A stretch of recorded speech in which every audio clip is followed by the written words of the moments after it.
আমার পাশে যে ছবিটা দেখছেন, এটা থটস অফ বিল্লালের লেখা একটা বই, হৃদয় ভাঙার গর্জন নামে। এই বইটি সে পাবলিশ করার পর অনেক আলোচনা প্লাস সমালোচনা ঝড় বয়ে গেছে সোশ্যাল মিডিয়ায়। কিন্তু এই ছবিটা দেখার পর আমি নিজেকে আর সামলাতে পারতেছি না।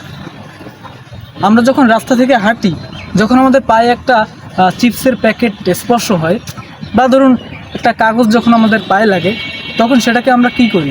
সালাম করি। কেন করি? সেখানে পুরাণের আয়াত আছে এজন্য, সেখানে বড় বড় সাহিত্যিকদের কথা আছে এজন্য আমরা সেটাকে সালাম করি, নাকি সেটা একটা কাগজের জন্য আমরা উঠেই সালাম করি?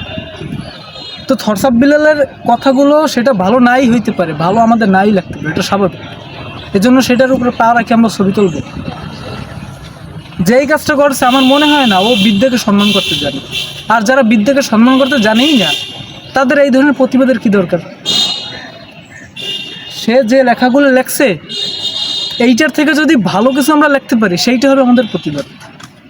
ধরেন থটস অফ বিল্লালের লেখাটা আমাদের পছন্দ হইল না, এখন সেই প্রতিবাদটা আমরা কীভাবে করব? তার বই ছিঁড়ে ফেলাইয়া, তার বই কি পুরাই ফেলাইয়া, যদি পুড়িয়ে ফেলি, সেটা কি প্রতিবাদ হবে? হবে না।